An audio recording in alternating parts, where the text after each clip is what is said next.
Hey guys, welcome back. BGC Garrett here, and we're back with our weekly Q&A. This is Season 2, Episode 13.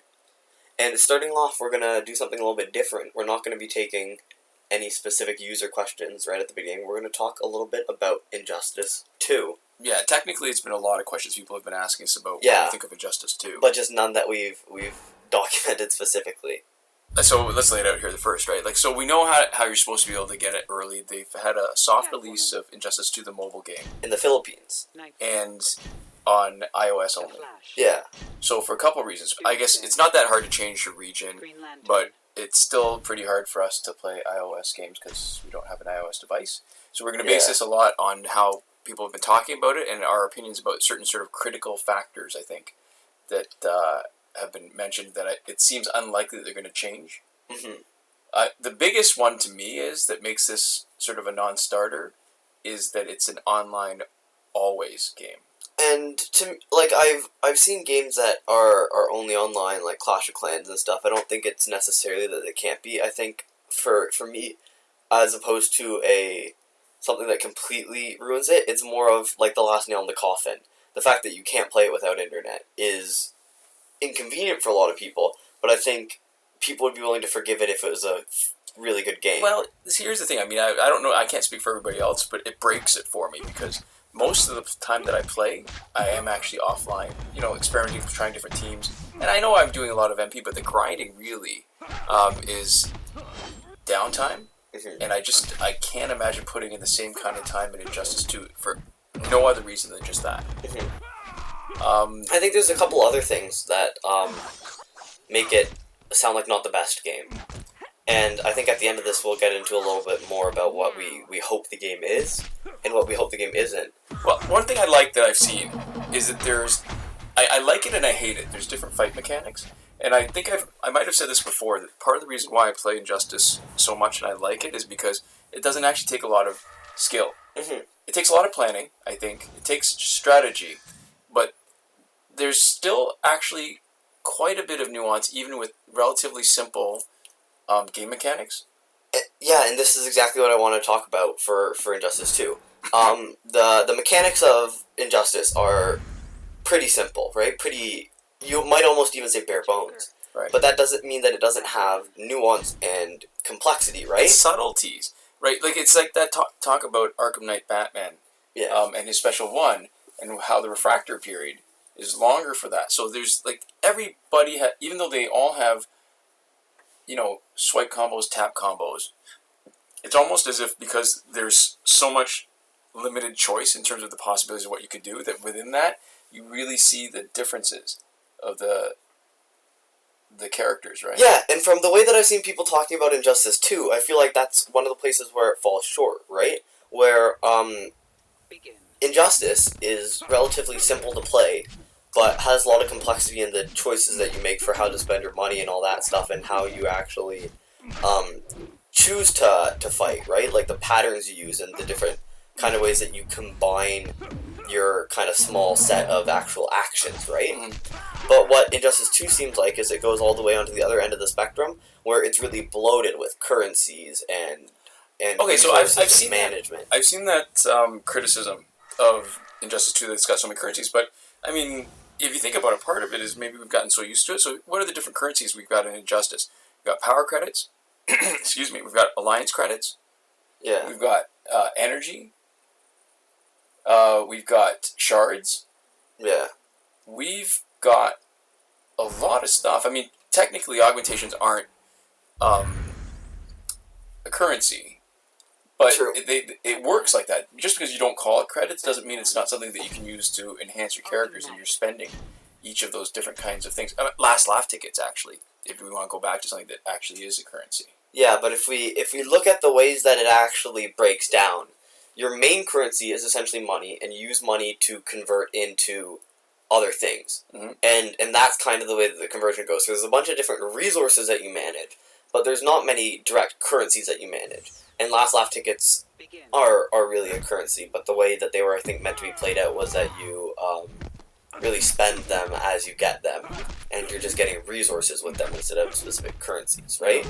And I think the problem that a lot of games fall into, and that Injustice did a really good job of not falling into the first game, and I'm not sure, it seems like from the way people are talking about it, the second game might have fallen into this trap, is mistaking, like, complexity for nuance. Where, like, having extra systems, having extra mechanics, only makes your game better if those mechanics are, like, just directly good by themselves, if they're good standalone things.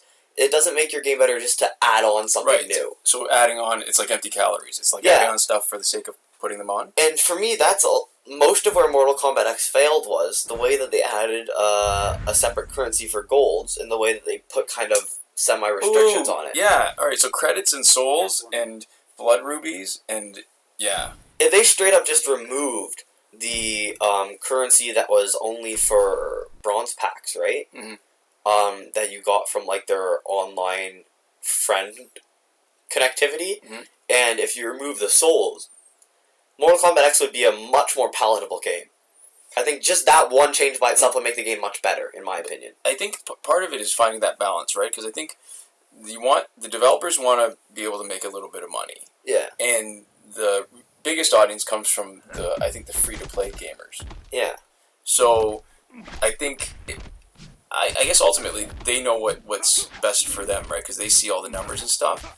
But I think a lot of the audience is going to go because, so even just the fact that it's online all the time means that the number of glitches that are available are potentially going to be way smaller. The chance of being able to find a glitch for an online-only game is small, tiny. Yeah, but I think a lot of it, where you're talking about how they want to make a little bit of money, a lot of it is the way that you frame it, right?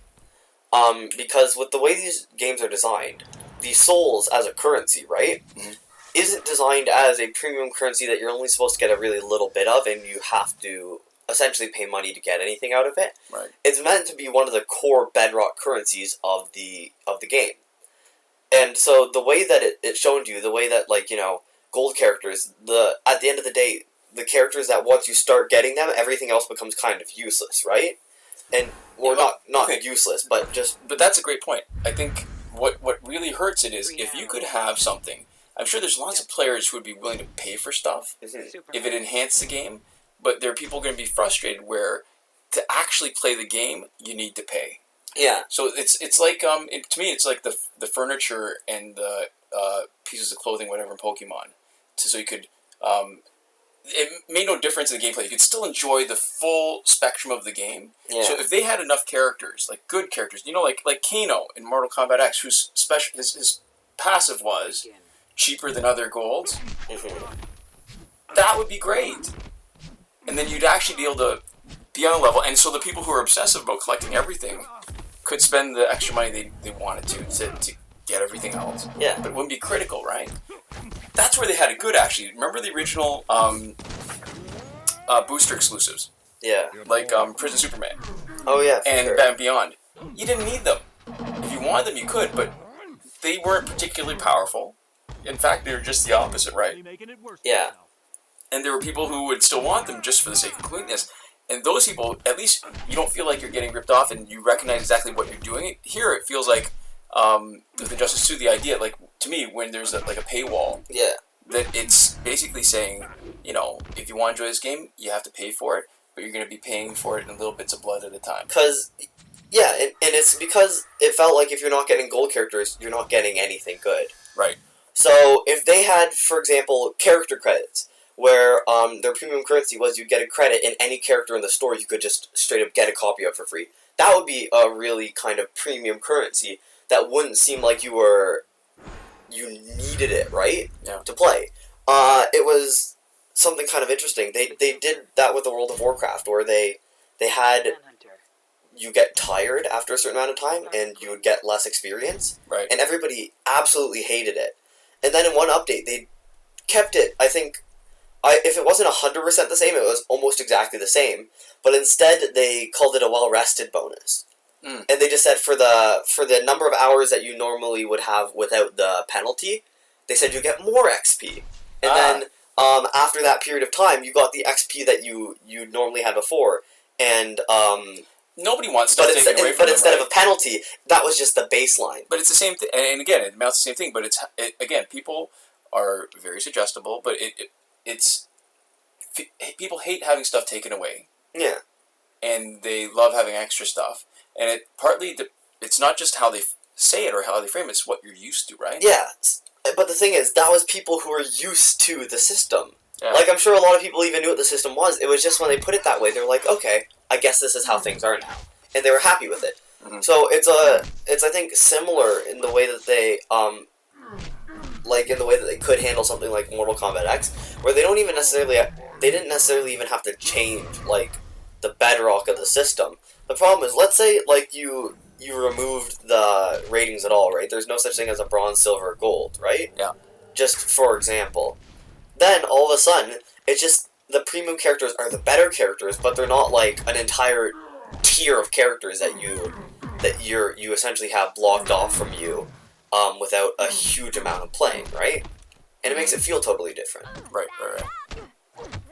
Alright, so I guess the bottom line for me is, unless something really big changes, unless some fundamental stuff, I mean, again, it looks okay, it doesn't look spectacular, but unless something big changes, there's a good chance I think I'm not going to be playing much of Injustice 2. Yeah, and so what my hopes for Injustice 2 is, this is what I said earlier, it doesn't look like it's going to be a great game at this point. And at this point, I'm okay with it not being a great game. My hopes for Injustice 2 is either that it doesn't divert like the time and resources that that the developers are putting into this variation of Injustice, right? Yeah. So I kind of hope that it's a throwaway game just for the WBID unlocks kind of thing, just so there's a tie-in, just for a little bit of essentially advertising, right? Mm-hmm. And what I hope it's not is something that's meant to be the successor to this Injustice. Yeah, I guess my hope is actually very similar. My hope is that Injustice, the one we're playing right now, continues to be supported. Yeah. And not like Immortal supported, where they just rehash challenges, right? Mm-hmm. But where it doesn't take a lot, really. I think in order to have a lot of interest in Injustice, it takes new content. Doesn't have to be a new mode, but just new characters every once in a while. And I think we are a little bit spoiled when you say that's not a lot. I think that's more support than a lot of games. You're right. No. I'd say probably 99% of mobile games don't get this kind of careful, well curated support the same way. No, that's a fair comment. Yeah, but it's not a lot for what these guys have done before, right? Other than their in-app purchase systems, they've done mostly exactly what we want. All right, so let's get to one actual question, I think, which is sort of on point. Yeah. Cartman says, why do you guys use that team? Well, Cartman, there's a lot of different reasons, but mainly because it's the platonic ideal of a team. It's a team that... Platonic like Play-Doh, not platonic like, ooh, when people talk about friends that have no benefits. Yeah, it's kind of exactly what we talk about when we say, like, the perfect team, the perfect style of team format. Right, because it can address everything. Like, it has something to deal with every situation that comes up. It might not be powered enough to deal with, like, the really power creep, overpowered kind of guys. Yeah. But, alright, so first thing is it doesn't rely on specials, right? So, if there's power drainers or power dampeners, it doesn't really matter. Yeah, it makes it a little bit harder, but by no means impossible. Alright, Doomsday has a big one-hit special to handle Raven. And even if Killer Frost is there damping his power gen, his passive means he gets at least 1 bar each time his passive triggers. Both Flash and Doomsday are really good basic damage attackers, and both have relatively low stats that give favorable matchups. Yep.